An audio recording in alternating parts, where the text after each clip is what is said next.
నాగర్ కర్నూలు జిల్లా తెలకపల్లి మండలంలో గంజాయి తీసుకుంటున్న 5 యువకులను పోలీసులు అరెస్టు చేశారు. గుంపల గణేష్, ముప్పరపు వకీల్, జువెనాలి బాయ్ అలాగే నరేష్, కుగిళ్ల చరణ్ అదుపులోకి తీసుకున్నారు. వారి దగ్గర నుంచి 138 గ్రాముల గంజాయి, 3 సెల్ ఫోన్లు, స్కూటీని స్వాధీనం చేసుకుని రిమాండ్ కు తరలించినట్లు డీఎస్పీ శ్రీనివాస్ తెలిపారు.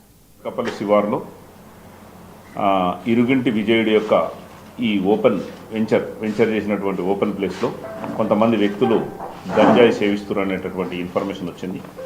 దాని మీద ఎస్ఐ గారు అదేవిధంగా మా తెలకపల్లి పోలీస్ స్టేషన్ సిబ్బంది పోయి రైడ్ చేసి ఒక 5 వ్యక్తులను పట్టుకోవడం జరిగింది. వాళ్ళందరూ కూడా గంజాయి సేవిస్తూ దొరికినారు.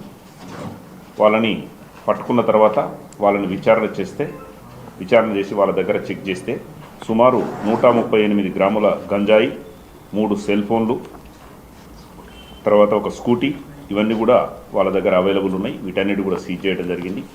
మరి మీకు ఈ గంజాయి ఎవరి దగ్గర నుంచి వచ్చిందని చెప్పేసి విచారణ చేసినప్పుడు రేణుకుమార్ అనేటటువంటి వ్యక్తి, మన నాగర్ కర్నూలుకు చెందినటువంటి రేణుకుమారు, అతని యొక్క మిత్రులు ఒక 3 వ్యక్తులు, సందీప్, విశ్వాస్, తర్వాత వంశీ అనే వాళ్ళు ఈ గంజాయి హైదరాబాద్ నుంచి తీసుకొచ్చి నాగర్ కర్నూలు అమ్ముతుంటే వాళ్ళ దగ్గర నుంచి తీసుకొచ్చుకున్నామని కన్ఫెస్ చేయడం జరిగింది.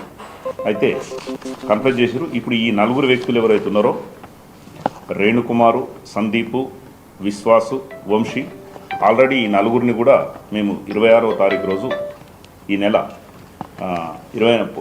అక్టోబర్ 26వ తారీఖు రోజు